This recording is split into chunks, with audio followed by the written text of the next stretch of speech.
queremos darles una cordial bienvenida en nombre del comité organizador de la CHEC 2020, a todos los asistentes y claramente a nuestros expositores del día de hoy. Mi nombre es María Fernanda Vega, soy la directora de internacionalización de la Universidad de América y parte del comité organizador de este evento.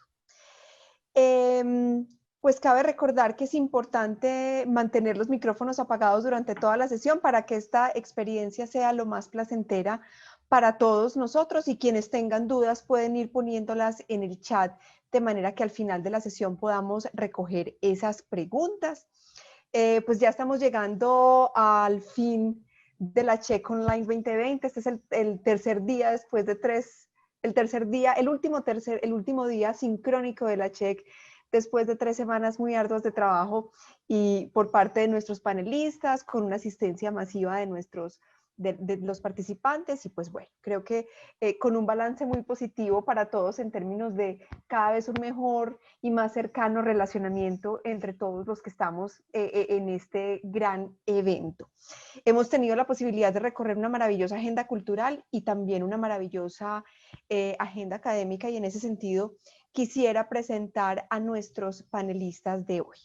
Voy a empezar por las mujeres, Fernando, y presento a Rosario Rogel Salazar, profesora investigadora de la Universidad Autónoma del Estado de México. Ella es socióloga, es doctora en ciencias sociales, especialista en teoría social de sistemas, procesos editoriales científicos, acceso abierto y comunicación científica. Me perdí un poco aquí porque estaba viendo quiénes estaban ingresando. Desde 2017 es investigadora visitante de la Dirección General de Cómputo y de Tecnologías de Información y de Comunicación de la UNAM, y profesora visitante del área de Metodología de la Investigación de la Universidad de Cuenca, Ecuador. Embajadora de Figshare para América Latina, repositorio de acceso abierto gestionado por Digital Science del Reino Unido. Es mentora del programa internacional Author Aid, red mundial gratuita y pionera que brinda apoyo y orientación y recursos y capacitación para investigadores en países de ingresos bajos y medianos. Asimismo, es consultora independiente en scientificcom.info. Por su parte, Fernando Daniels es máster en Salud Pública de la Université Laval de Canadá y especialista en evaluación de impacto ambiental de Concordia University en Canadá. Es un apasionado por la cooperación, el desarrollo y el trabajo en red. Tiene amplia experiencia de más de 15 años en gerencia de cooperación técnica, promoción de redes académicas y puesta en marcha de comunidades del conocimiento y práctica. Coordina en colaboración con numerosos socios y amigos el Congreso Internacional del Conocimiento e Innovación, el Programa Interamericano de Formación de Gestión de Ambientes de Innovación, y actualmente es el director ejecutivo del programa Colegio de las Américas COLAM, creo que muy conocido por todos porque nos llega permanentemente información sobre sus actividades, de la Organización Universitaria Americana OUI y de la Fundación OUI. Fernando y Rosario, muchas gracias por atender nuestra invitación en la CHEC, por estar en este espacio y por compartir toda la experiencia que ustedes traen. Y pues les dejo esta sala para que ustedes puedan hacer su presentación. Bueno, muchísimas gracias, María Fernanda. Para nosotros es un honor poder compartir acá en este evento de la CHEC, ¿sí? Que bueno, también aprovecho para felicitarles porque veo que es una prueba piloto. Yo nunca había participado en un congreso que durara tanto tiempo, pero ha sido muy gratificante, pues realmente darse el tiempo para el intercambio con los participantes, conocerse, etcétera. Entonces, pues fue piloto para ti y fue piloto para nosotros, entonces creo que todos aprendimos un poco en la marcha de este evento, y creo que con sus aciertos y con sus desaciertos ha sido una experiencia muy enriquecedora para todos. Gracias, Fernando. Sí, así es, y bueno, también ha sido un aprendizaje porque bueno, nosotros estamos organizando un par de eventos importantes que ahora les dejaré ahí en el chat, uno sobre innovación en el mes de noviembre y otro sobre modelos educativos innovadores en octubre, que ahora les dejaré la información si les pudiera interesar. Bueno, para mí es un placer también compartir con Rosario. Realmente ella va a ser la estrella de la tarde del taller, ¿sí? Yo más bien la estoy acompañando. Quisiera, bueno, decirles que hemos iniciado el año pasado, iniciamos una vertiente dentro de las actividades del COLAM, que es un programa de formación sobre internacionalización de la investigación, en el marco del cual desarrollamos, bajo la coordinación de Rosario y de otro colega de México, un programa sobre comunicación y visibilidad de la producción académica y científica. Y por eso es que hemos estado promoviendo esta temática, ¿sí? Que se nos hace fundamental tanto para el desarrollo de la internacionalización como para el desarrollo de la investigación, ¿sí? Entonces, este taller, que es sobre la reestructuración de la investigación en el contexto de la ciencia abierta, un campo relativamente nuevo, pues si bien no novedoso conceptualmente, pero en la práctica van a ver que tenemos grandes baches, principalmente en nuestros países, pues nos parece importante promocionarlo, impulsarlo, y ese taller se marca dentro de esa iniciativa, pues de dar a conocer, de generar un marco de reflexión. Yo les voy a compartir como solamente uno de los dos puede compartir la pantalla, yo voy a compartir la mía para poder hacer la presentación. Tenemos dentro de la presentación que hace Rosario dos, tres preguntas que quisiéramos compartir con ustedes para hacer una pequeña encuesta y pues tomar un poco el pulso de la situación en sus instituciones, ¿sí? Entonces, bueno, yo quisiera, para agregar a la presentación que hizo María Fernanda ahora, pues una información importante, que Rosario, ella, pues además de su gran actividad y su gran dinamismo, como podrán darse cuenta, participó en la redacción del proyecto de ley de acceso abierto en México, que fue aprobado en el 2014, si no estoy mal, ¿sí? Entonces, pues realmente tiene no solamente su trayectoria académica, sino también esa influencia en política pública, que es importante, y pues tiene digamos, reconocimiento interesante, que es como una de las 10 mujeres de México más sobresalientes en el uso de las tecnologías de la información y la comunicación. Entonces, Rosario, para nosotros es un placer tenerte. Voy a compartir mi pantalla y te dejo entonces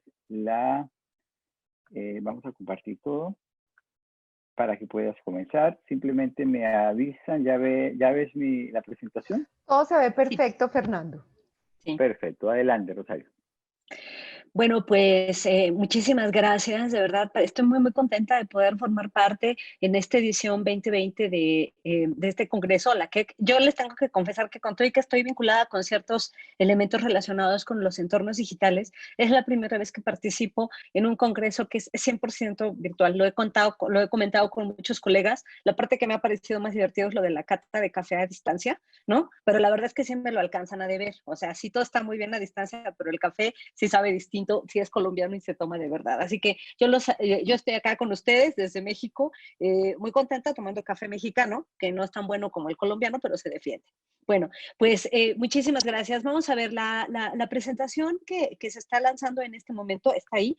Va a estar disponible también, por si les interesa, va a estar disponible en la página de Figshare, que es un repositorio de acceso abierto. Entonces les vamos a dejar la liga para que ustedes la puedan descargar si les interesa. Bueno, ¿de qué queríamos hablar? Justamente de esta idea de la reestructuración del proceso de investigación en el marco de esto que el día de hoy se conoce como la ciencia abierta, y cómo esto viene a modificar la forma en que tradicionalmente hacemos, por un lado, trabajo académico, trabajo científico y también, digamos, educación superior, tanto a nivel de pregrado como posgrado. ¿Cuáles serían los retos para tratar de explicar qué es esto de la ciencia abierta y que no parezca una novela de terror, ¿no? Que siempre hasta el final se sabe quién es el malvado? La ciencia abierta es apertura, pero implica un cambio en la forma. No tanto es un cambio en la forma en que se hace, lo que se produce como ciencia, sino la manera en que se hace. Vamos a ver, si lo pensamos de esta manera, tendríamos que empezar a reconocer la idea de estos, digamos, como los nuevos retos de la ciencia, como retos del sistema científico. Es decir, el pensar en la necesidad de disponer o el reconocer que disponer información no es sinónimo de construcción del conocimiento. Ustedes saben que en el marco, sobre todo, por ejemplo, incluso en la era actual, en el marco de esta pandemia espeluznante en la que nos encontramos inmersos, de pronto uno de los grandes problemas que tenemos es tener acceso a la información. Y entonces ahí está el tema de las bibliotecas y las bibliotecas digitales y todo esto. Pero es un poco la idea o la propuesta es detenernos a pensar un poco que tener información, tener acceso a la información, no significa que ya estamos creando o construyendo conocimiento. Información no es sinónimo de conocimiento. Es una promesa, sí, de la posibilidad comunicativa y de generar ciencia, pero no es todo. Hace falta algo más, y ese algo más es lo que involucramos los seres humanos cuando tenemos acceso a esa información y la hacemos propia y creamos nueva información, nuevo conocimiento. América Latina, como seguramente ustedes saben, porque las instituciones en las que ustedes participan con certeza hay algunos desarrollos en el marco del acceso abierto, es pionera en la discusión e implementación, esto que está ahí con doble A significa acceso abierto, que es esta idea de tener el conocimiento, los resultados de investigación sin costo, con un acceso directo sin costo.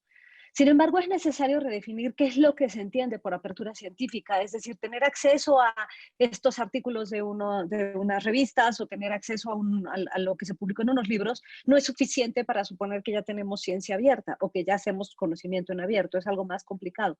Esto tendría que trascender en materia de políticas de ciencia, tecnología e innovación y en las propias prácticas de los investigadores. Y saben que esa es la parte más complicada, lo decía hace un momento Fernando, y la verdad me siento muy contenta de haber participado hace algunos años cuando se hizo la redacción de la Ley de Acceso Abierto en México. Seguramente ustedes saben que para el caso de América Latina somos 3 los países que tenemos ya una ley de acceso abierto. El primero fue Perú, también todos fueron en 2014, nada más que unos meses antes. Perú, después fue Argentina y en tercer lugar México.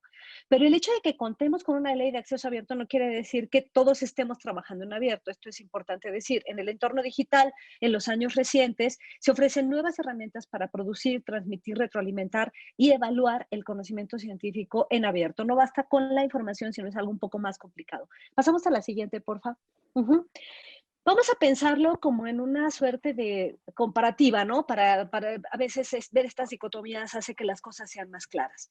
Piensen ustedes en comunicación de la ciencia, ¿no? Es decir, todo lo que nosotros creamos. Dar clases también es comunicar ciencia, no solo publicar es ciencia, también es comunicarla. Estar en congresos como en este momento también es comunicar ciencia. En el entorno análogo, digamos, pensando antes de la era digital, esta comunicación científica era una competencia a donde era una suerte como de competencia. Era el momento del big science, la gran ciencia.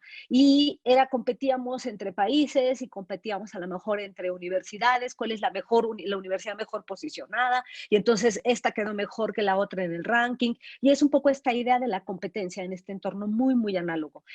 En este entorno análogo también, la comunicación científica es un bien privado que se comercializa a través de estas grandes empresas que venden información científica, académica, desde revistas, pero libros, pero bases de datos, en fin.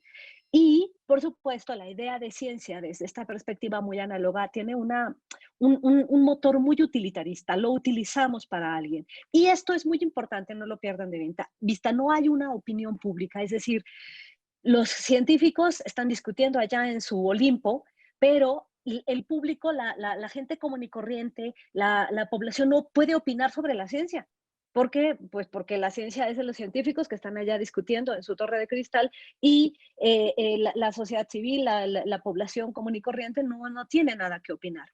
Bueno, todos esos elementos se empiezan a modificar cuando la comunicación científica se empieza a involucrar en entornos digitales. Fíjense bien, la idea de esta comunicación científica que empieza a recurrir a herramientas del entorno digital es una ciencia que ya no es una competencia, ¿no? Es una ciencia que es colaborativa, colaborativa entre disciplinas. Es como llevar a la práctica de verdad y ya no nada más de dientes para afuera esta idea de la multi-intertransdisciplina que la gente dice, sino más bien es pensar de verdad una colaboración entre disciplinas, pero una colaboración en regiones, pero una colaboración entre países también. Si una característica tiene justamente la ciencia abierta, o tendríamos que utilizar una palabra para definirla, esa palabra tendría que ser colaboración y cooperación, a donde el conocimiento es un bien común, a donde participa el acceso abierto, pero no solamente. ¿En qué sentido la idea de bien común? La idea de los comunes, que es esta idea como de los commons, es este tipo de bienes que son muy peculiares, son bienes distintos de los bienes materiales normales. O sea, un bien material normal, si yo tengo un teléfono celular y yo se lo quiero dar a alguien más, yo me quedo sin teléfono y la otra persona lo tiene. Pero hay algún tipo de bien, como es el conocimiento, que tiene una característica bien rara. Lo que sucede con bienes comunes, como puede ser el aire, como puede ser, yo qué sé, el disfrute de la naturaleza o como puede ser el conocimiento, es algo que si yo lo disfruto no se lo quito a los demás. No sé si me explico. O sea, si yo sé cuál es la fórmula, yo qué sé, del agua, el hecho que yo la sepa no les quita a ustedes que lo sepan. Y el conocimiento tiene una característica, a diferencia de otros bienes. La medida en que yo comparto conocimiento, el conocimiento se engrandece. En lugar de que yo lo deje de tener porque se los doy a ustedes, esto más bien se potencia. Esa es la idea de un bien común. Y el conocimiento es justamente un bien común. Ahora, en estos entornos digitales queda mucho más clara la idea de este conocimiento como bien común, donde ya no es privativo, ya no es utilitarista, sino son otros elementos. Ahora, dentro de estas características también es una ciencia más bien útil, una ciencia donde ciudadana en el sentido de que también los ciudadanos empiezan a colaborar y a participar, y es una ciencia abierta, a donde la participación ciudadana en las agendas de investigación como en la opinión, en la recolección de datos, en la toma de decisiones empieza a ser cada vez más importante. Si ustedes se fijan, al final del día la ciencia sigue siendo ciencia, nada más que se hace de forma diferente, de una manera mucho más abierta, a donde se incorporan más actores sociales en su desarrollo, pero también a donde ya no nada más es una idea como utilitarista y de competencia, sino de cooperación y colaboración. Pasamos a la siguiente, por favor. Ujú. Muy bien. En este punto, justamente para la idea de esta presentación, más que ser una conferencia o cosas por el estilo, es que sea una suerte como de taller. Por esa razón es que hemos incorporado una dinámica a donde nos gustaría muchísimo que ustedes participaran. Entonces, para participar, les pedimos por favor, si pueden entrar a la página que es www.slido con SLI latina de o.com, y una vez que ustedes entren a slido.com, ustedes ponen el código 34580 y ahí van a aparecer algunas preguntas. Entonces, conforme yo vaya avanzando en esto, se les va a ir haciendo a ustedes algunas preguntas que después van a aparecer, digamos, los resultados en pantalla. La pregunta primera, son 3 preguntas, pero la primera pregunta hasta este punto sería preguntarles a ustedes directamente, en la institución a donde ustedes colaboran, investigan o publican o hacen docencia bajo esquemas análogos, digitales o híbridos. Fíjense bien, con certeza, a lo mejor ustedes forman parte de una institución, de alguna universidad o de algún centro de investigación, y a lo mejor ustedes ahí son investigadores o son docentes, o a lo mejor son parte del staff administrativo, y si ustedes tuvieran que voltear a ver a su institución, y se lo preguntan respecto a esto que yo acabo de decir, esta idea de una ciencia más analógica a una ciencia más digital. ¿Qué tipo de trabajo académico, científico desarrollan en esa institución? ¿Una ciencia o un trabajo académico, un scholarly communication muy análogo, ¿no? A donde todavía hay libros en papel, revistas en papel, la gente compite, ven estas cosas, o ya es un entorno completamente mudado a lo digital, o más bien es una suerte como de esquema híbrido. Si ustedes nos van comentando por ahí, nos va a dar como mucho gusto y ya iremos viendo. Por aquí vemos los resultados a donde dicen que análogos ya casi nadie, lo vamos a ir viendo poco a poco, ¿eh? Y dicen que digitales, 100% digitales, un 17%, y casi todos dicen, estamos en esquemas híbridos, ¿no? Digamos, 2/3 partes están diciendo que están en un esquema híbrido, y esta es quizá una naturaleza. Fíjense bien, si justamente la idea de este congreso ha tenido que ver con discutir elementos relacionados con la cooperación y la colaboración internacional entre instituciones, cómo poder hacer o cómo poder fortalecer estos esquemas de participación a donde a lo mejor algunas universidades, y estoy pensando, porque saben, resulta que son a lo mejor las universidades, particularmente de algunos países como europeos o algunas universidades norteamericanas, empiezan a colaborar ya muy fuerte de manera digital, y nuestras universidades en América Latina o seguimos análogos o seguimos muy híbridos en una suerte como de mudanza que tratamos de hacer, y cuáles son las limitaciones que podríamos empezar a tener ante esto cuando, por ejemplo, nuestros investigadores, nuestros alumnos se van a hacer una estancia al MIT, de pronto llegan allá y tienen esquemas completamente digitales y nosotros los formamos en un esquema análogo híbrido que no acaba de mudarse hacia los otros esquemas. Son preguntas que vale la pena hacernos. Igual y podemos regresar a la presentación, Fer, y ahora seguimos viendo, pero claro, resulta interesante. 2/3 dicen son esquemas híbridos, y claro, el problema de los esquemas híbridos es el mudarnos el estar directamente en estos esquemas digitales. Vamos a ver, vamos a tratar de definir Y si ustedes tienen alguna duda, alguna pregunta, yo por aquí, en el chat igual no lo voy a poder ver, pero igual y Fer me va a ayudar hacia el final a ver sus dudas y sus preguntas.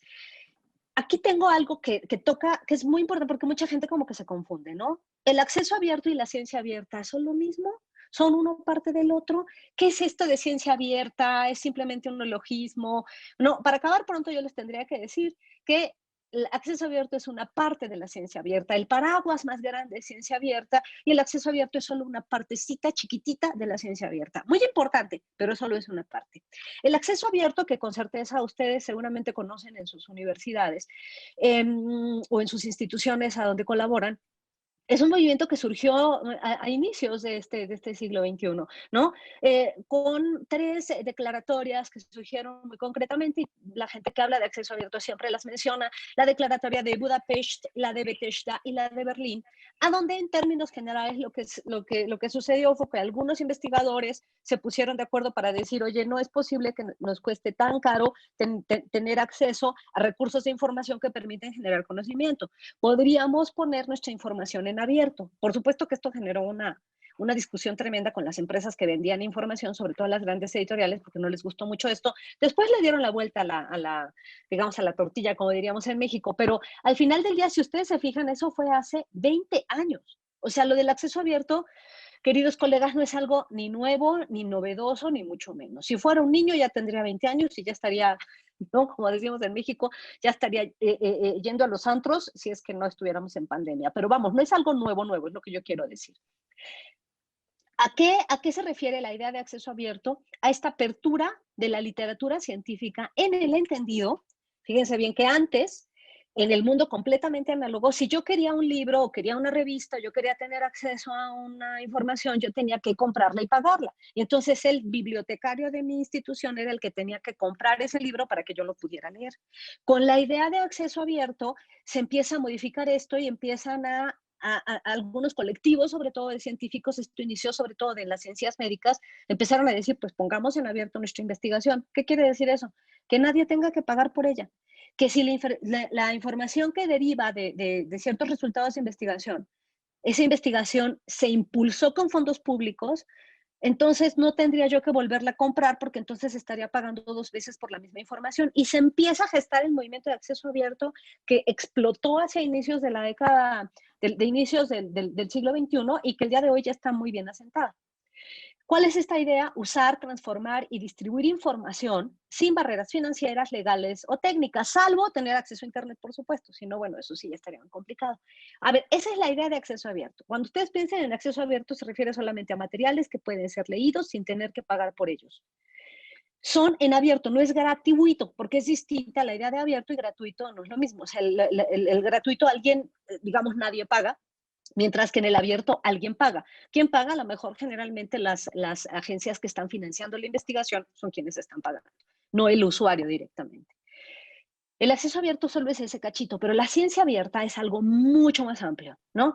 La ciencia abierta surgió como término general y este es un término que surgió de manera ahí sí un poco más reciente, quizás hacia 2015, empezó a hacerse cada vez un poco más, tendrá 5 años, que empezó a hablarse cada vez más de ciencia abierta, como un término general que introduce nuevas agendas en el movimiento de acceso abierto, considerando el ciclo completo de producción del conocimiento. ¿A qué nos referimos con esto?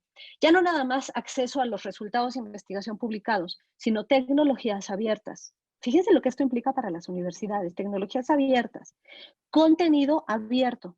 Contenido no me refiero solamente a las publicaciones, sino a los datos, a las metodologías, a los cuadernos. Conocimiento abierto. Rasgos que están transformando el aprendizaje y la producción del conocimiento.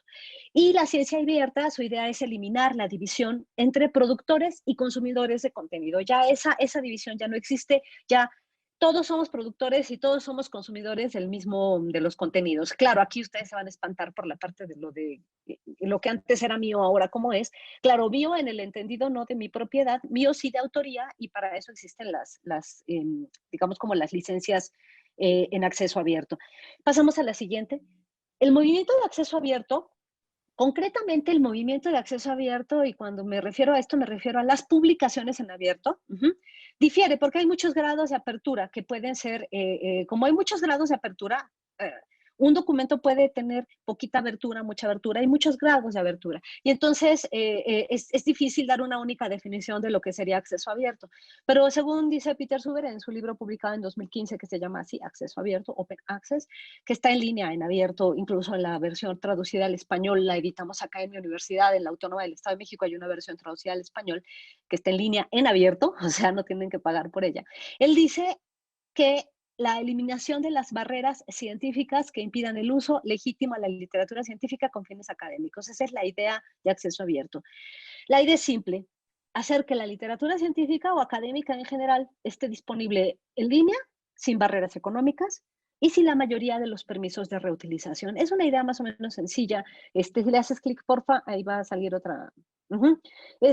Esta idea de acceso abierto es mediado por tecnologías de información, por supuesto. Si no hay internet es difícil pensar en un acceso abierto, por supuesto. Pasamos a la siguiente, porfa.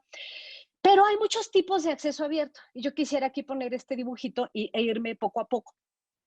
Porque cuando decimos acceso abierto, hay muchas formas de acceso abierto. Ahora sí que cuando alguien dice, este documento está en abierto o esta revista está en abierto, incluso yo les preguntaría, ustedes en sus universidades con certeza me van a decir que tienen repositorios de acceso abierto o a revistas de acceso abierto, no sé qué, pero hay de distintos tipos. En la literatura se les conocen como colores. Hay distintas formas de concretar el acceso abierto. Hay una ruta que se conoce como verde, hay una ruta que se conoce como dorada, hay la ruta bronce, hay una ruta híbrida y la ruta diamante. Son al menos 5 las rutas distintas para poder concretar el acceso abierto. Y aquí piensen ustedes en cuál de estas está ubicada su universidad. Desde la producción, la generación o el consumo de ciencia, porque es distinto. No es lo mismo lo que yo produzco que lo que yo consumo. Déjenme aquí ponerles un ejemplo.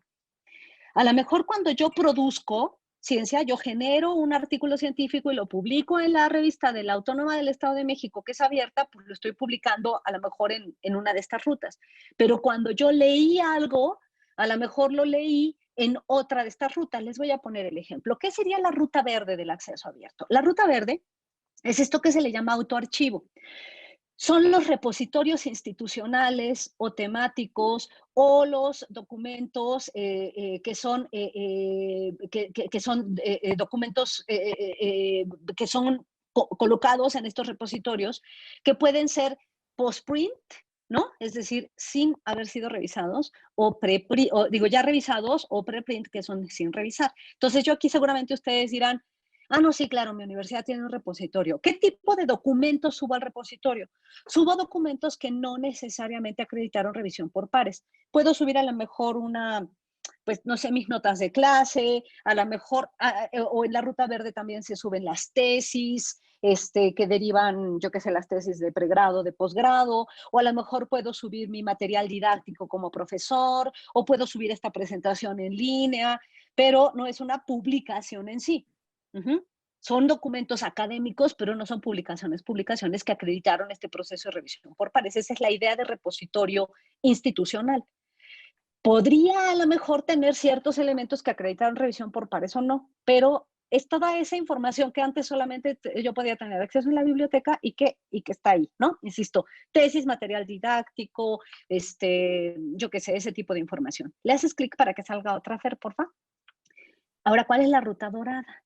Cuidado con la ruta dorada. La ruta dorada es cuando yo publico en una revista o un libro electrónico que difunde contenidos en acceso abierto. Ahora, aguas con esa dorada porque puede ser la más complicada. A donde, por ejemplo, si yo entro al directorio DOAG, que es el Directory of Open Access Journal, o al directorio DOAB, que es el Directory of Open Access Books, ¿no? Yo ahí voy a encontrar revistas que acreditaron proceso de revisión por pares, es decir, revistas que tienen todos estos estrellitas de altísima calidad porque están indizadas en algunos lugares y son abiertas porque yo como lector no pago por tener acceso por leerlas. Pero, cuidado, yo pago en esas revistas por publicar en ellas. Es que sí es bien distinto, o sea, sí es gratis para el lector, pero ahora se traslada la idea de pago, ¿no?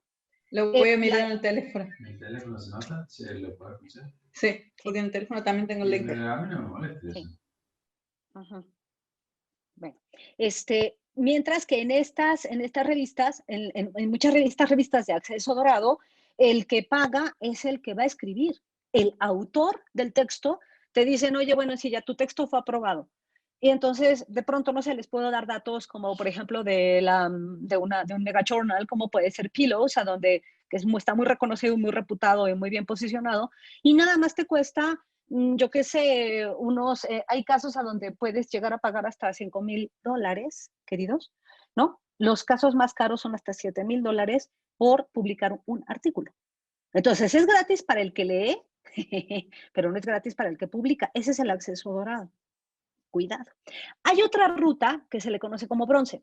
Esta ruta bronce es muy común en América Latina. Ay, porque es una tragedia. Aquí deriva un poco como de la falta de buenas prácticas editoriales por parte de muchos de nuestros editores.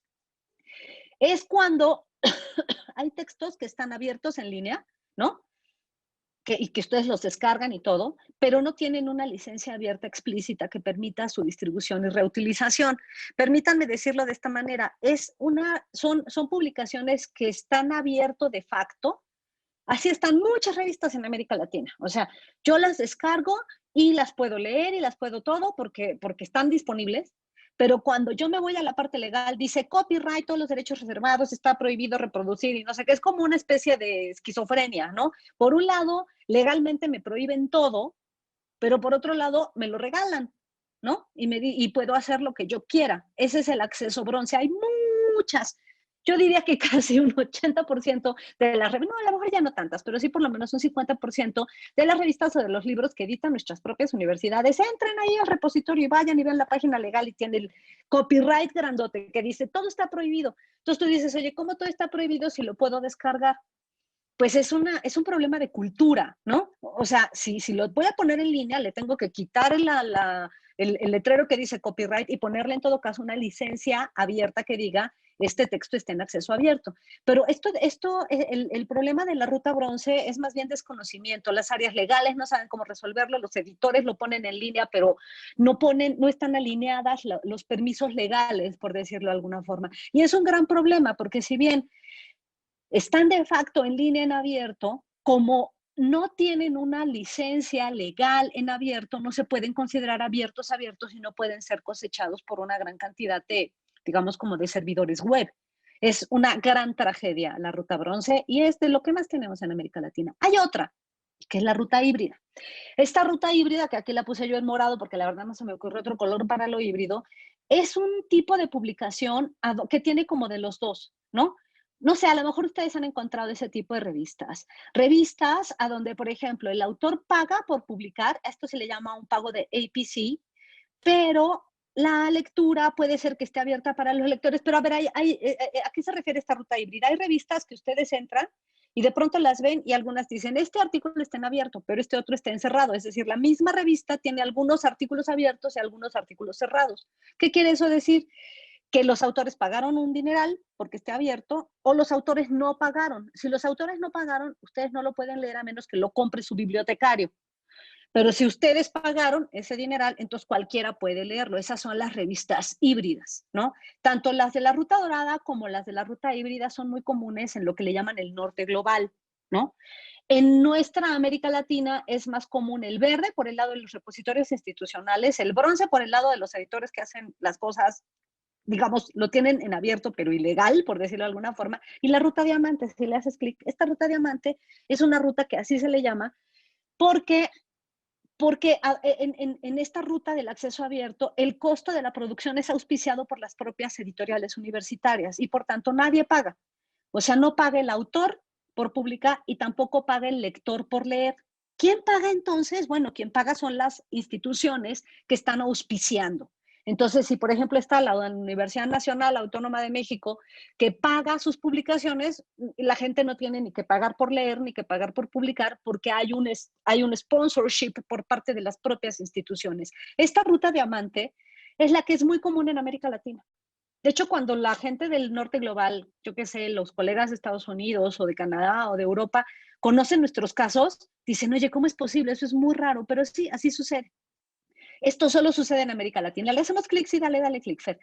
Si ustedes lo ven, hazle clic, ahí ustedes van viendo que se va poniendo como ejemplos. Si te regresas a lo mejor para que los vayamos viendo, ahí se van poniendo algunos casitos. Por ejemplo, en el caso de el que está dejando ahorita, este bronce es muy común en editoriales universitarias y pequeñas editoriales comerciales. Puse aquí ejemplos para el caso de México como Porrua, Plaza y Valdés, y yo que sé que son estas editoriales que publican nuestros libros, que francamente no los publican, solo medio los imprimen, pero no los distribuyen, y se quedan. No los podemos subir en línea porque los hizo una editorial, pero tampoco se están distribuyendo, o la editorial universitaria que los hace, pero que les deja todavía el sello de copyright. Eso es lo que sucede con la ruta bronce. Hazle clic a otro, el que salga, a ver cuál sale. La ruta híbrida, esa es muy común en editoriales como las revistas que edita Elsevier, Springer, Wiley, Taylor and Francis, las que ustedes quieran, ¿no? Cualquiera de estas grandes editoriales que publican más del 50% de los papers, ¿no? Solo 15% de lo que publican estas editoriales se va directo a acceso abierto por paga, es decir, a donde los autores pagan por publicar. Y los que se quedan cerrados es que los autores no pagaron y quien tiene que pagar es el bibliotecario. Hazle clic a otra para ver qué dice. En el caso de la Ruta Diamante, son portales institucionales de las revistas, yo que sé, el portal de revistas de la Universidad de Chile, el portal de revistas de la Universidad de Costa Rica, el portal de revistas de la UNAM, ¿no? Y las revistas que quedan agregadas en estos agregadores de contenido de acceso abierto, como Cielo, como Dialnet, como en fin, ¿no? Estos otros que existen en América Latina, donde todo es gratis, nadie paga ni por publicar, ni por leer. ¿Le haces clic a otra? Por ahí. Bueno, ya están ahí todas. Y las que están en la Ruta Dorada, ustedes las encuentran, que son las revistas que están registradas, aunque DOAG tiene de todas, ¿no? Pero la Dorada son también las de las grandes editoriales y los repositorios institucionales de la Ruta Verde, que sería a lo mejor el Repositorio Nacional de Colombia o el repositorio de la Universidad de Javeriana, ¿no? El repositorio de la Universidad del Rosario, el repositorio, ¿no? Esos serían los institucionales. Y los temáticos, yo qué sé, son repositorios, el repositorio de, por ejemplo, de ciencias sociales o el repositorio de física, ese tipo de repositorios, ¿no? Así que son distintos tipos. Más bien aquí la pregunta sería, ¿en qué punto estamos nosotros? Si ustedes ven esta flecha, un poco lo que estaríamos diciendo es que esta idea, digamos, como de la ruta dorada y la híbrida, y aunque la verde también está del otro lado, eso es muy común en Europa y en las áreas muy científicas. Cuando digo científicas me refiero a física, biología, matemáticas, química. Mientras que la idea de la ruta bronce y la ruta diamante es más común en el sur global y es más propia de las ciencias sociales y las humanidades. La ruta verde sí es algo que comparte tanto el norte global como el sur global, pero si ustedes se fijan, a lo mejor puede ser que yo, Rosario, estoy escribiendo un artículo. Y yo estoy escribiendo un artículo que lo voy a publicar en una revista de la UNAM que se edita bajo la Ruta Diamante.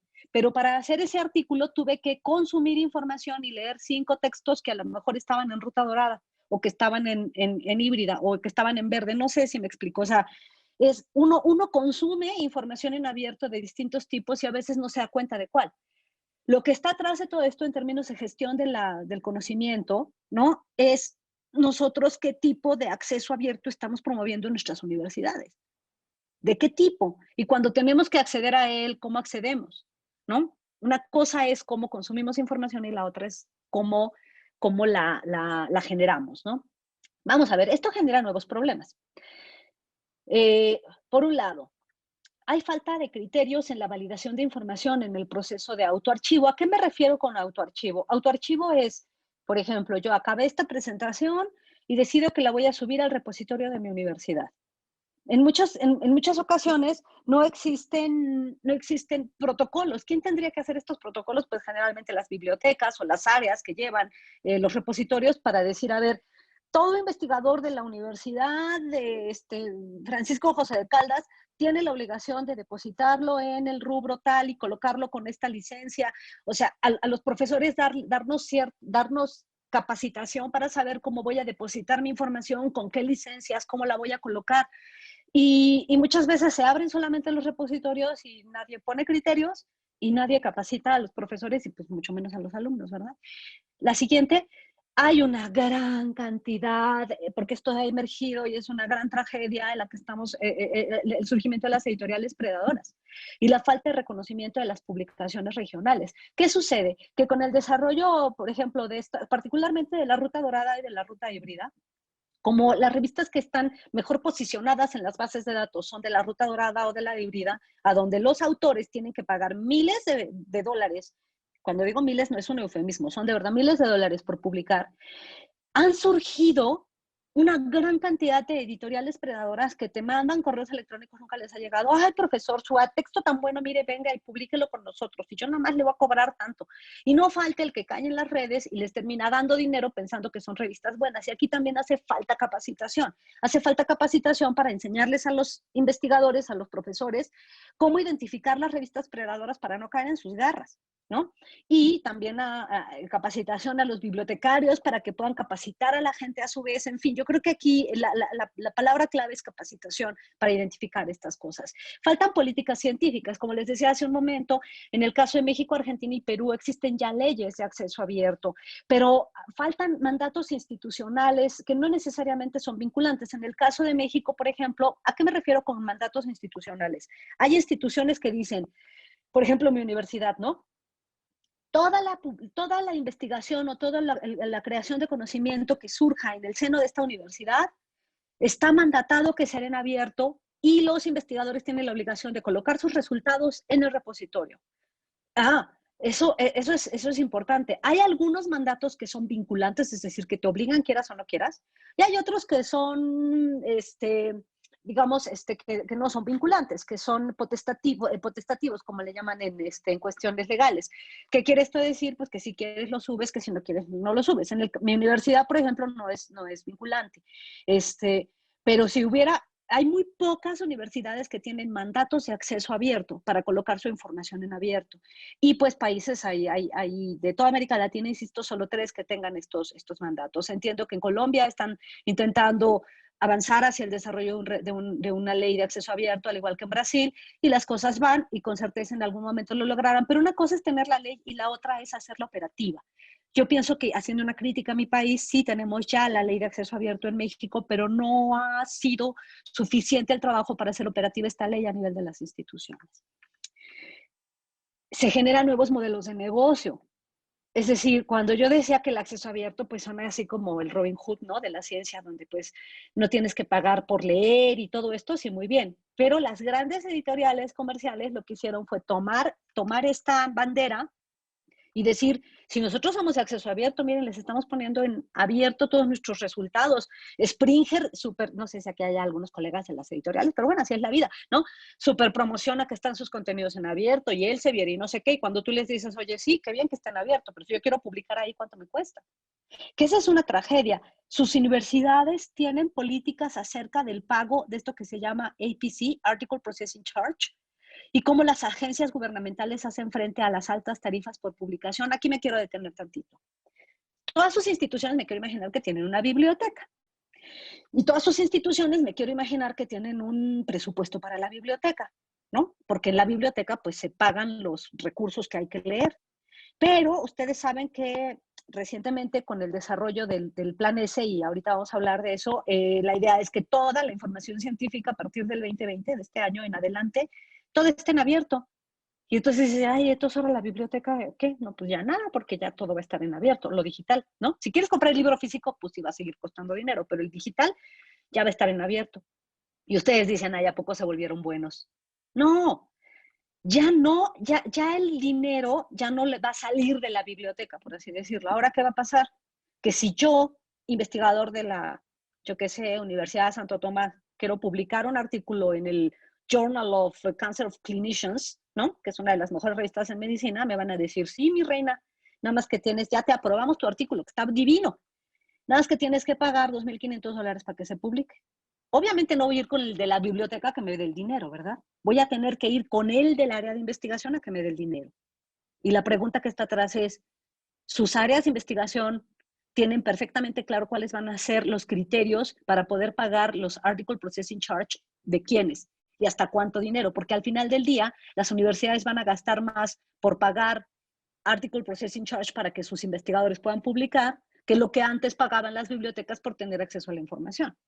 Se ha convertido es un gran problema en el que están metidas la mayor parte de las universidades del mundo, ¿no?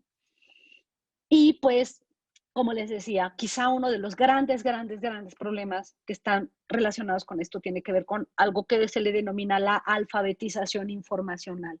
Alfabetizarnos en términos de consumo de información, y esto es urgente entre académicos. Y es que es bien difícil capacitar a los académicos, porque ya es el doctor plus requete contradoctor, ¿no? Con 17 premios en biología molecular y siente que ya no va a aprender nada. Y entonces, de pronto, ¿quién va a capacitar a esos grandes, digamos, gurús? ¿Quién los va a capacitar en cómo aprender a usar información académica científica en este contexto? Es un gran reto, ¿no? Algunas veces esta alfabetización informacional corre a cargo de las bibliotecas, a veces corre a cargo de las áreas de investigación, pero vamos a ver. ¿Qué hacemos si nosotros, por ejemplo, en este intento de tratar de hacer acuerdos de cooperación internacional, acuerdos de colaboración, yo estoy con una universidad que todos sus investigadores están alfabetizados informacionalmente, tienen claras estas cuestiones, no sé qué, y de pronto me llegan alumnos de otras universidades a donde no tienen ni idea de esto? Es muy larga la ruta, la curva de aprendizaje para poder engancharnos en esto, y es que la investigación está procediendo de esta manera. Pasamos a la que sigue, por favor. ¿Cuál es la ruta de la publicación en acceso abierto desde esta perspectiva? Ustedes piénsenlo, esta es una imagen que la tomé de la Universidad de Stony Brook, ¿no? De la biblioteca. ¿Qué sucede? Aquí tenemos a el investigador ahí, ¿no? Con sus matraces Elsevier, ¿no? Entonces el researcher, el investigador, ya decide que quiere publicar. Entonces, una vez que decide que quiere publicar, ustedes imagínense, ¿no? Tendría que estar revisando a lo mejor las políticas de apertura en una base de datos que se llama Sherpa Romeo, a donde te dice esta revista cobra, esta revista no cobra, son de calidad, no son de calidad. Ajá.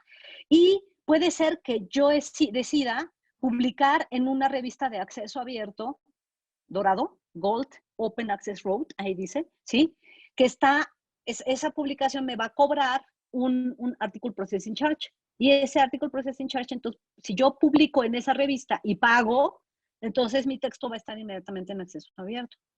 O podría decidir, por ejemplo, publicar en una revista por suscripción, a donde mi artículo se va a ir a un gran repositorio, ¿no? Y entonces yo lo podría autoarchivar, ahí dice Self-Archive, en el repositorio de mi propia biblioteca. A lo mejor publiqué en el Journal of Clinicians, pero decidí no pagar por el acceso abierto, sino que se quede, digamos, bajo suscripción. Pero si hay una regla clara, ese mismo artículo, un borrador de ese artículo, lo deposito en el repositorio institucional de mi universidad y se queda en verde, en acceso verde. Y entonces la gente podría tener acceso a él, pero en una versión en borrador. Y si quiere la versión super nice, tendría que pagarle a la editorial por ese texto, pero la información es la misma, básicamente. O a lo mejor publicar en una revista híbrida, un hybrid journal, ¿no? A donde se podría o no se podría pagar y se podría tener un acceso abierto vía el propio publisher.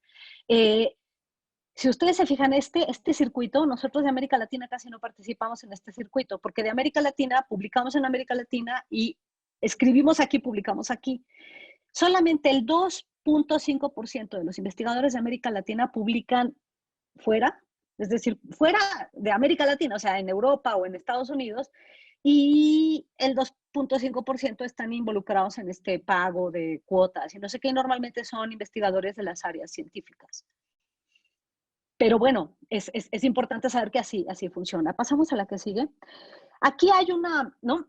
Bueno, perdón, porque ahora hay otra ruta, que sería esta ruta de publicar sin pago de APC y publicar de manera inmediata. Esta sería la de hasta arriba, es la dorada, es la vía dorada. Luego está la verde, la hasta arriba es la diamante, perdón. Luego la que sigue es la dorada, la que sigue es la verde y la otra sería la híbrida. Es un poco el ejemplo de lo que serían estas formas. Aquí no está explicada la bronce, porque la bronce en realidad más bien es como revistas que no tienen claro cómo hacer las cosas. Hay herramientas para poder saber qué tan abierto eres. Hay algunas herramientas muy buenas. Perdón que me ponga de ejemplo, pero pues es que no ¿cómo se llama?, de poner en evidencia a alguien. Hay una herramienta muy linda que se llama Impact Story. Hay otras, ¿no? Como Paywall, como DeepSeek, pero en este caso, por ejemplo, está Impact Story, donde ustedes le ponen el nombre de un investigador y ustedes pueden saber cuál es el nivel de apertura que tiene ese investigador, ¿no? Entonces, en este caso estoy yo ahí y no sé si ustedes ven, ahí dice en Achievements, dice Open Access Top 10%, dice el 97% de tu investigación está libre para ser leída en línea, ¿no? Y del sur global, ¿quiénes son los que están participando en esto? Y hay 13 menciones. ¿Qué quiere esto decir? Yo meto mi nombre y yo puedo saber, en este caso, que el 97% de lo que he publicado en mi vida, de lo que está en línea, por supuesto, está en acceso abierto y el otro 3% pues está en acceso cerrado. Esta sería un indicador súper lindo para las universidades, por ejemplo, para saber qué tan abiertos son nuestros investigadores o no en nuestra propia universidad. Es posible saberlo. Y bueno, de este tipo de herramientas, para eso es para lo que decimos que es importante la idea de la alfabetización informacional. Pasamos a la que sigue, por favor. Ahora, esto se los mencionaba hace un momento, ¿no? Tiene que ver con esto que es una asociación que se llama el Coalition que es el Coalition para el acceso abierto, hizo una consulta con representantes de la comunidad de investigación, agencias de financiamiento, sociedades científicas y el sector editorial. Y en esta coalición participan 16 patrocinadores de investigación, se organiza la Comisión Europea y está todo el Consejo Europeo de Investigación, que son, digamos, una gran parte de la investigación del mundo se hace en Europa, sin duda. Y ellos acordaron, ahí dice 2010, pero debe ser 2020, que para el 1 de enero del 2020, todo documento académico derivado de financiamiento público debe estar disponible en abierto inmediatamente después de su publicación. Eso dijo Coalition S. Y entonces empezaron a lanzar el famoso Plan S, que resulta interesante para Europa, ¿no? Que los europeos digan, no, pues todo va a estar en abierto, pero ¿saben qué? Es acceso abierto dorado. No es cualquier acceso abierto, es un acceso abierto dorado donde ellos dicen, claro, todo va a estar abierto para que el mundo lo lea, pero si quieren publicar tienen que pagar. Y el problema de América Latina es que nosotros no podemos darnos el lujo de estar pagando esas ingentes cantidades de dinero por publicar. Y esto va a terminar incrementando las desigualdades en la participación, en la generación de conocimiento de los países, ¿no? Pasamos a la que sigue, por favor. ¿Qué motiva el surgimiento de la ciencia abierta? Todo esto que les acabo de explicar, todo eso que les expliqué es acceso abierto, eso no es ciencia abierta, es acceso abierto. Ahora, en el marco de eso, ¿qué onda con la ciencia abierta? ¿Cómo surge? Pues empiezan a generar nuevas estrategias de trabajo colaborativo, que ya no nada más se detienen en la información para ser leída, sino en otras cosas. Pasamos a la que sigue, por favor, ¿sí? ¿Qué sucede? ¿No? ¿Qué motiva el surgimiento del acceso abierto, de la ciencia abierta, que es un paso más allá del acceso abierto? La idea de que todo tipo de conocimiento científico debe ser abiertamente compartido, todo abiertamente compartido, tan pronto como sea útil en el proceso de descubrimiento. ¿Qué quiere esto decir? Que no me tengo ni siquiera que esperar a que sea publicado, que lo podría difundir aún antes de ser publicado. Esa es la idea de los preprints, ¿no? Es decir, la difusión de recursos de información antes de que lo publiquen. Y la gente se empieza a espantar, ¿cómo? Antes de que se publique. Y entonces aquí es donde ya surge como mucha angustia, ¿no? Es una ciencia realizada y comunicada de cierta manera que permite a otros contribuir, colaborar y agregar en el momento mismo en que estoy investigando, ¿no? Con datos, con resultados de investigación, con protocolos que están a disposición en abierta en diferentes etapas de la investigación. Son esfuerzos que hacen investigadores, gobiernos, agencias de financiamiento de las propias comunidades científicas para que los resultados de investigación financiados con recursos públicos sean accesibles en formatos digitales con o sin restricciones mínimas para acelerar el proceso de investigación. Vamos a explicarlo de manera más clara. Pasamos a la siguiente y a la siguiente, ¿no? Porque la pregunta es, a ver, si tú dices eso, pero ¿cómo opera? O sea, ¿cómo opera la ciencia abierta? A ver, vamos a ver. ¿Cómo funciona? La ciencia abierta, por ejemplo, es apertura y disponibilidad de datos. Por ejemplo, datos crudos, ¿no? Y esto se da en los distintos procesos de investigación. De esta manera, el acceso abierto es nada más como una parte, ¿no? Su prolegómeno. Pues este último se orienta a los productos finales, que ya, o sea, él es acceso abierto a tesis, a libros, a artículos. Pero aquí me quiero detener. Si ustedes hacen investigación, piensen que hicieron investigación y que levantaron una encuesta. Se fueron allá a la sierra ¿no? a la Sierra de Songolica en México y entonces se patonearon por allá 2 semanas, hicieron una encuesta, sufrieron lo indecible, sacan los resultados de la encuesta, los sistematizan, hicieron una base de datos en, yo qué sé, en SPSS. Bueno, pues esa base de datos cruda la suben a un repositorio abierto para que cualquiera la pueda utilizar y colaborar con ustedes. ¿Cómo la ven? ¡Ay, me van a robar mis datos! No, porque los datos tienen una licencia abierta, ¿no? Tienen una licencia a donde te tienen que citar, pero la gente puede usar tus datos. Y entonces aquí empieza la angustia.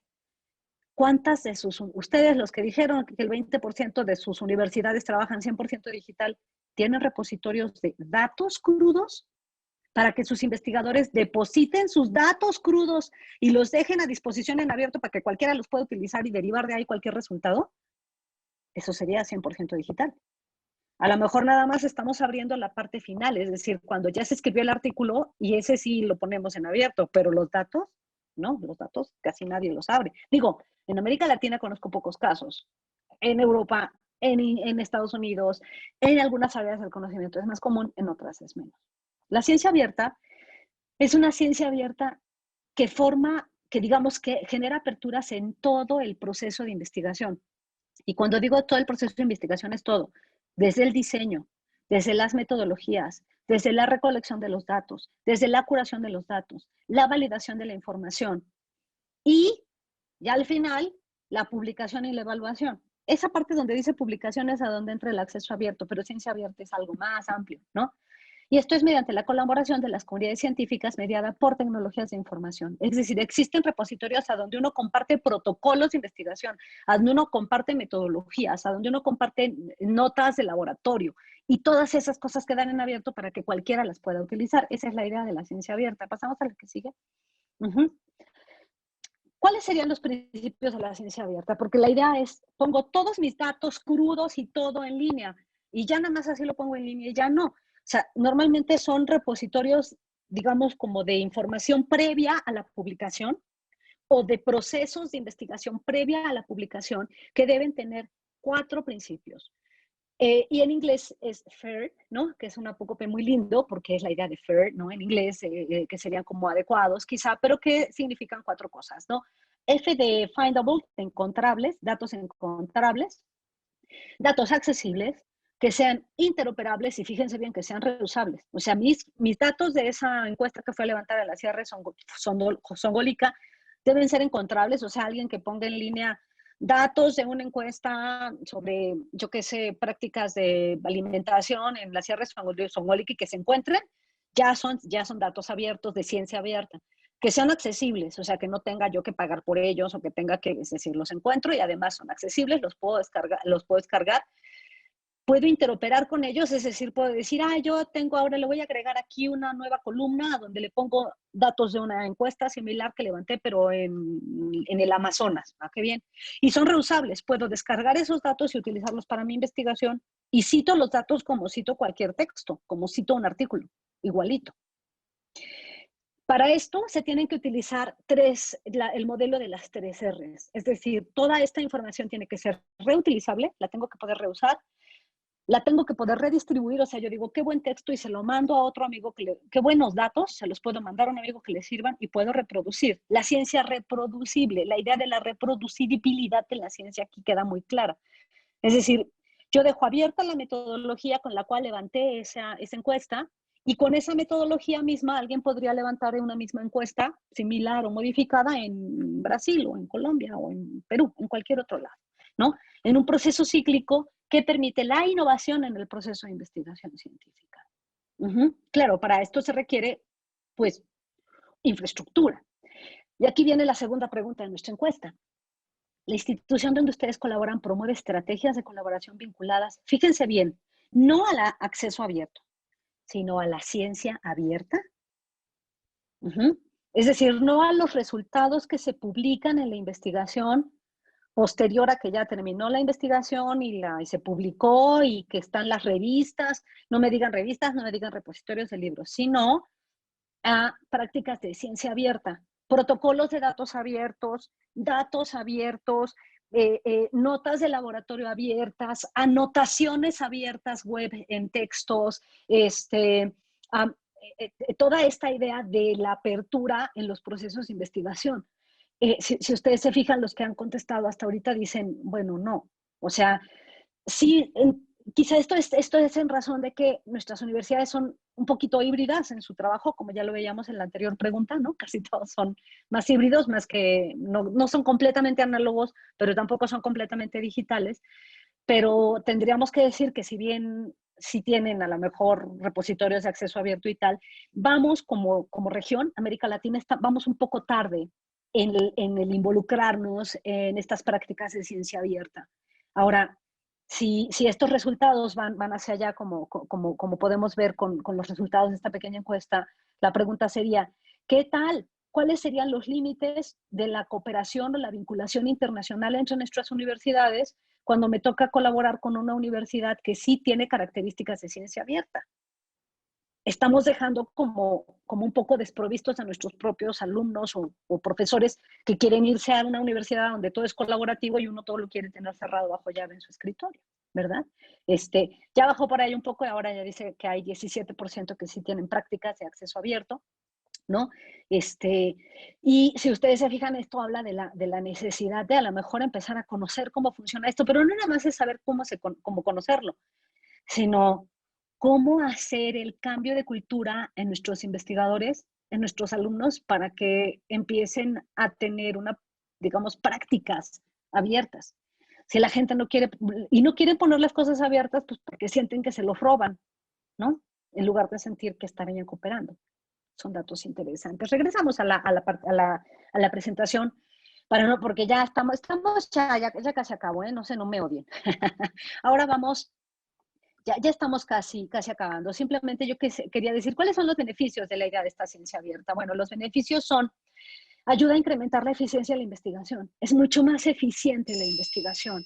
¿Por qué razón? Porque imagínense que yo pedí financiamiento al CONACYT de México para hacer una encuesta sobre los problemas de desnutrición en la zona indígena, y tengo unos resultados de investigación maravillosos, y a lo mejor Fer tiene un proyecto de investigación similar, que mis datos le podrían servir a él, pero como yo tengo mis datos guardados bajo llave, él tiene que volver a pedir financiamiento para sacar unos datos muy similares a los míos. Cuando a lo mejor, ¿no? O sea, si mis datos estuvieran en abierto, él se tendría que ahorrar el tener que volver a levantar la encuesta y en todo caso usa mis datos como trampolín y lleva la información a otro lado. Por supuesto que esto hace más eficiente la investigación. Pero ¿cuántas universidades les dicen a sus investigadores, a ver, te voy a dar dinero para tu investigación, pero los datos que debes de aquí, los datos, no la publicación, los datos se quedan en abierto? Ándale, eso sí estaría como muy bueno, ¿no? Por supuesto que la ciencia abierta evita pérdida de tiempo en la producción y búsqueda de información, porque en lugar de que yo le esté generando y generando de nuevo y cada vez estoy volviendo a descubrir el agua tibia y el hilo negro, pues ya tengo ahí los datos que me dicen y entonces en lugar de estar volviendo a sacar los datos, mejor busco al colega y le digo, oye, encontré tus datos, colaboramos en una investigación, no tenemos que conocernos, ¿no? Ni ser amigos. Evita el fraude académico. Uy, porque ustedes no saben cuántos investigadores no han hecho recicle de sus propios datos, ¿no? Entonces nomás le cambian tantito y va a un lado y va a otro. Y si dejan sus datos abiertos, ya está un poquito más difícil estarlos reciclando o estar haciendo fraude, ¿no? Acelera, por supuesto, el proceso de investigación y permite manejar nuevas herramientas para la duplicación de datos y colaboraciones a través de protocolos o de estándares, digamos, de lo que le llaman como los identificadores persistentes, que para los investigadores son el ORCID, y para los resultados de investigación, que no nada más los artículos, sino los datos, las anotaciones, todo lo que se genera serían los DOI, el DOI, el Digital Object Identifier, ¿no? Donde uno puede como rastrear las cosas. ¿Cuáles son las vertientes de la ciencia abierta? A mí me gusta mucho para esto, pasamos a la que sigue Fer, me gusta mucho este esquema que fue desarrollado por Foster, que es una asociación que se dedica justamente a apoyar o el desarrollo de prácticas de ciencia abierta. Esta es la taxonomía que ellos dicen que es la ciencia abierta. No sé si ustedes ven que hacia arriba dice Open Access, que es el que más conocemos, ¿no? ¿Qué es Open Access? ¿Qué es el Gold Route, la ruta dorada, la ruta verde, y que las iniciativas y no sé qué? Bueno, nosotros en América Latina lo que tenemos muy bien peinado es esa parte de arriba, pero nos falta todo lo demás. Fíjense bien, me gustaría Open Data, que serían datos abiertos, ¿no? Big Data abierta, definiciones abiertas. Hay revistas, ustedes saben que hay revistas de datos, hay revistas de puros datos. Ustedes no tienen que escribir nada, nada más mandan sus datos y hay revistas de datos. De hecho, está comprobado que se citan más los datos que los artículos. Sí, porque a veces da flojera leer lo que el otro escribe, pero los datos nos pueden resultar interesantes, ¿no?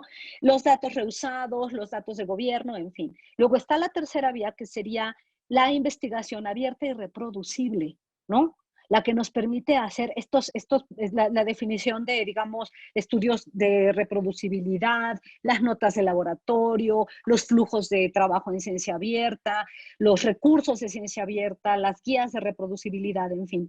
Están, yo qué sé, la vía del Open Science Definition, o está la evaluación en ciencia abierta, porque hay métricas, por ejemplo, esta que les puse ahorita, las de Impact Story, pero hay muchas otras, que son los criterios de evaluación que están en abierto, que hay una gran cantidad también, o están las políticas de ciencia abierta, o están las herramientas de ciencia abierta.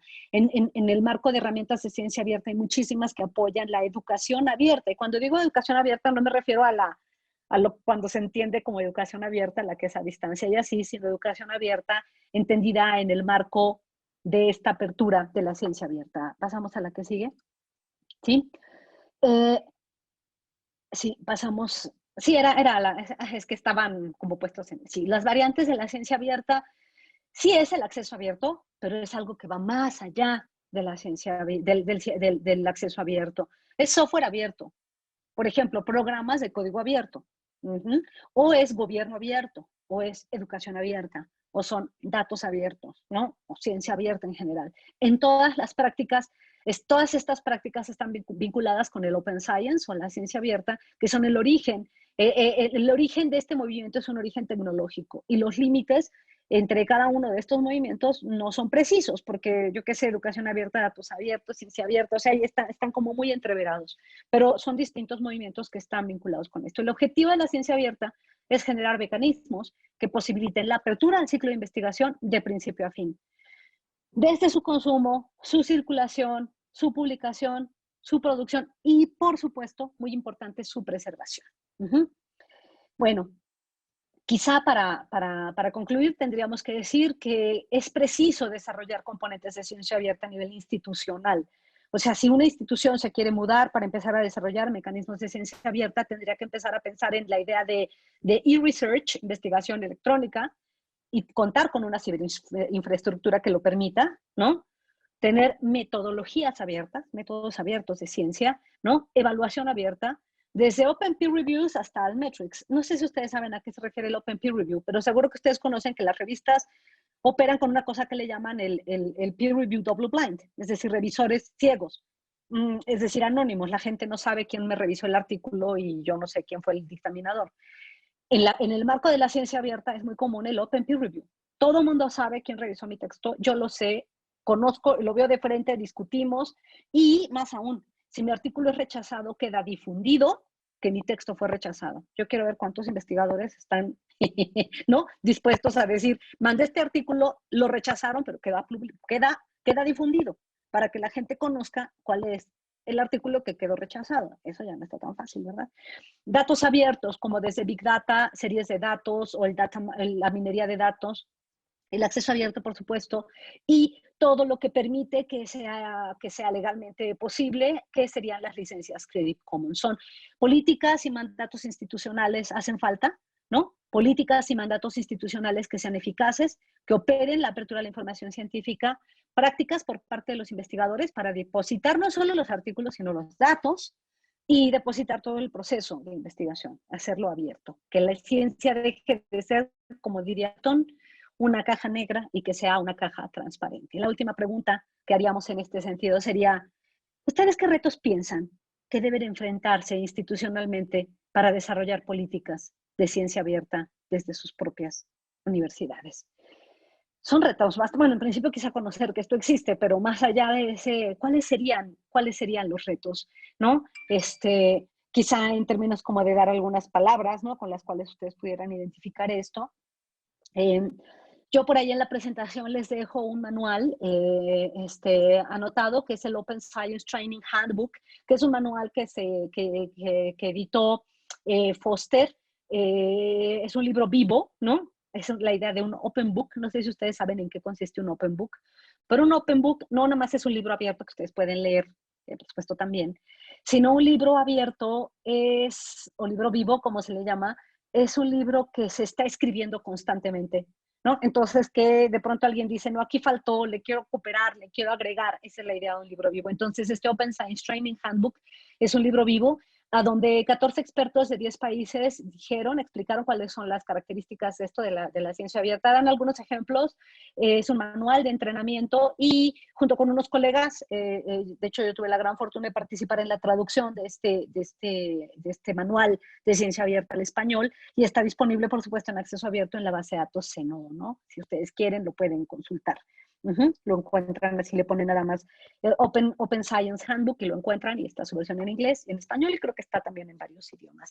Pues esa sería mi participación y por acá las respuestas que nos dan los colegas dicen, bueno, desconocimiento por parte de profesores de los beneficios, temor en publicar porque piensan que es un proceso complejo, pedagogía para poderlo implementar, desconocimiento de una ruta ideal, obstáculos culturales y de egos, estoy de acuerdo, no sé quién lo escribió, pero estoy de acuerdo, de egos de los investigadores, sí, y los costos, ¿no?, de este modelo. Sí, los costos, quizá en un principio los costos son altos porque toca desarrollar una serie de infraestructura, pero una vez que está desarrollada, al final se termina ahorrando, ¿no? Pienso que termina uno como área de investigación, termina ahorrando porque al final se hace más eficiente el ciclo de investigación. Y por aquí alguien dice, claro, la alfabetización, en términos de esto, conocer estas cosas, ¿no? Sí, es un problema cultural, ¿no? Muchas veces. Pues esos serían los resultados. Por ahí hay hasta ahorita 5 respuestas. No sé, Fer, si hay comentarios, no sé si la gente quiera participar. Los resultados que están acá son muy halagadores, porque permiten ir identificando lo que ustedes ven al respecto. Y bueno, yo estoy abierta si ustedes tienen alguna duda, comentario. No sé si me pasé de tiempo, creo que sí un poquito, ¿verdad? Y no sé si tenemos tiempo para preguntas. Pero creo que sí hay tiempo para preguntas. Y hay 2 en el chat, Fernando, no sé si las quieres leer o las leo yo.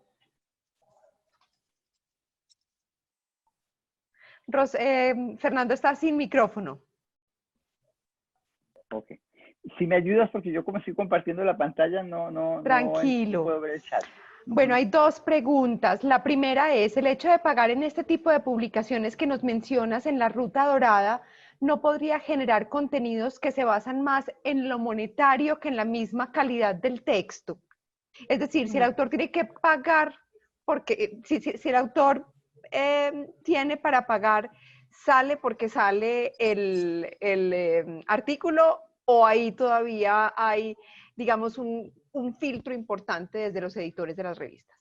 Fíjate que en este punto toca decir que no, o sea, a ver, ¿cómo decir? No es que te digan, ay, tú pagas $5,000 y ya por esa razón te vamos a publicar. Ojalá, ¿no? Porque ahí pues tienes dinero y publicas. No. Más bien y estas revistas son estas revistas súper reputadas. O sea, estoy hablando, si aquí hay gente que conoce más o menos de revistas, estas revistas que están en los cuartiles 1, 2, 3, que están indizadas en estas grandísimas bases de datos, y que para que te aprueben un artículo es un dolor de cabeza, pero lo dice clarito en sus políticas. Tú postulas tu artículo y te lo van a revisar por pares y te van a poner, ¿no? Como decimos en México, como el perico, y te van a decir, cámbiale aquí, quítale allá, haz, corrige. Y una vez que ya tienes todas las correcciones, te dicen, listo, ya está listo, ya todo.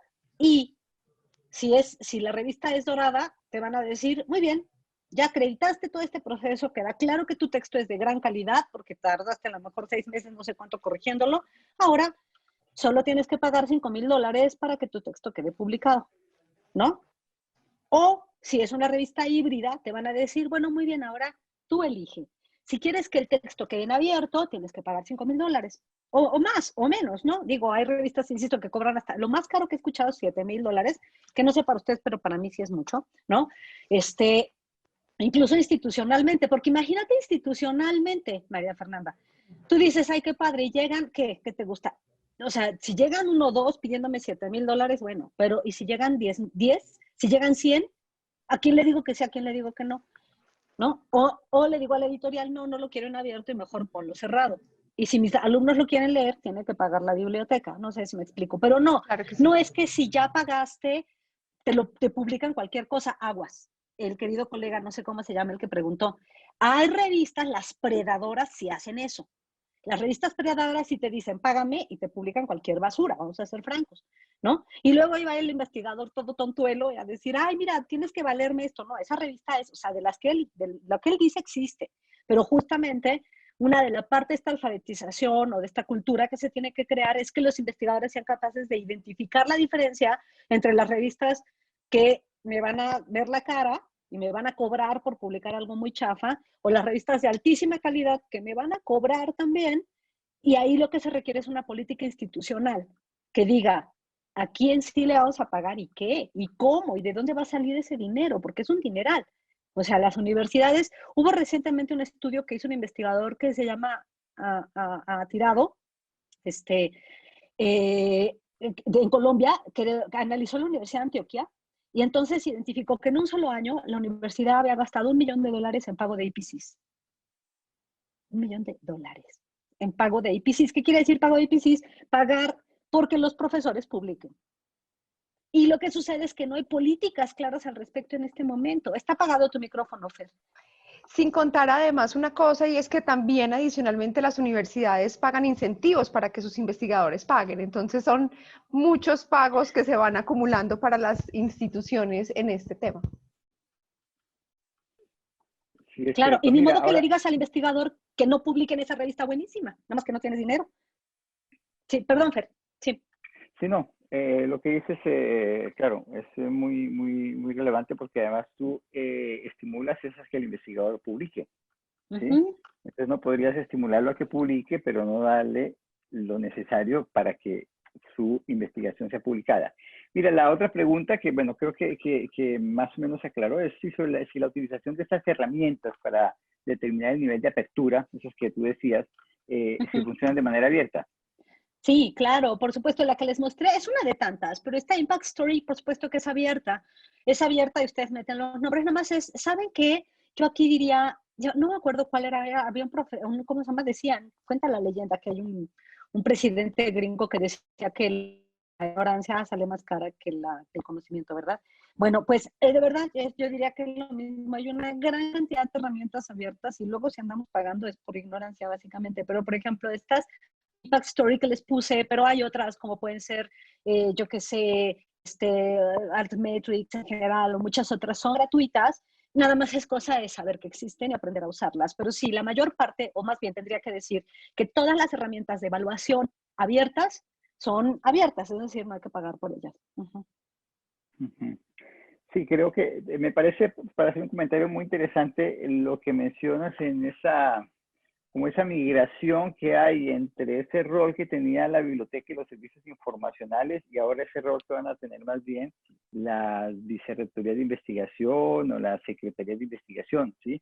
Porque entonces la responsabilidad pasa del uno al otro, lo cual pues tiene mucho sentido en el contexto de una sociedad del conocimiento, pues tiene sentido que realmente las instancias donde se gestiona la producción de conocimiento, pues tengan ese rol importante, ¿sí?